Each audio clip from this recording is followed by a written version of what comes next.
এগুলো বলো না মা, এগুলো কেন বলছো?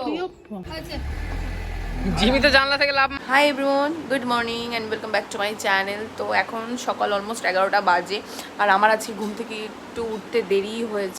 কালকে তো তোমরা ভিডিওতে দেখলেই যে বাড়ি এসেছি, তো ওখান থেকে এসে হচ্ছে মানির বাড়িতে একটু বসে একটু পরে একটু স্নান করতে যাবো। তো চলো দেখতে থাকো।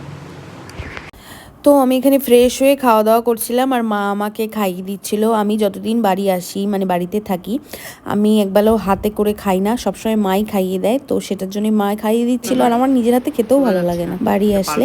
আর এদিকে ভাই কালকে শপিং মল থেকে একটা টি শার্ট এনেছিল, বাট ওটা ওর সাইজে ফিট হচ্ছিল না, দেখে ওটাকে এক্সচেঞ্জ করতে হবে, যেহেতু সামনে ওর বার্থডে। তো ওটাই দেখাচ্ছিল যে এটাকে ফেরত দিতে হবে, ওই জন্য ও টেনশনে পড়ে গেছে। তারপর এখানে ছোটো মানে একটা জুস এনে দিয়েছিল, তো ব্রেকফাস্ট করার পর সেটা একটু খেয়ে নিয়েছিলাম।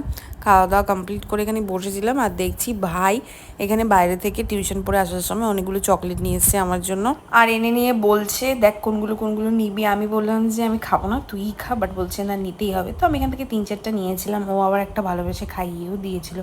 তারপর দুপুরবেলা খাওয়া দাওয়া কমপ্লিট করে আজকে বাড়ি ফেরার পালা, তো বেরোবো, সেই জন্য মনটা একটু খারাপ লাগছিল। তো বেরোনোর সময় দেখলাম বাড়ির সামনে দিয়ে আইসক্রিম যাচ্ছিল, তো সবার জন্য নিয়ে নিয়েছিলাম। আর এদিকে দিদুন অনেকদিন থাকার পরে যেহেতু বাড়ি যাচ্ছে, তো একটু মন খারাপ লাগছিল, দেখে কেঁদে দিয়েছিল। অনেকদিন একসাথে সবাই মিলে থাকলে তারপর বাড়ি যাওয়ার সময় কিন্তু একটু মন খারাপ হয় সবারই।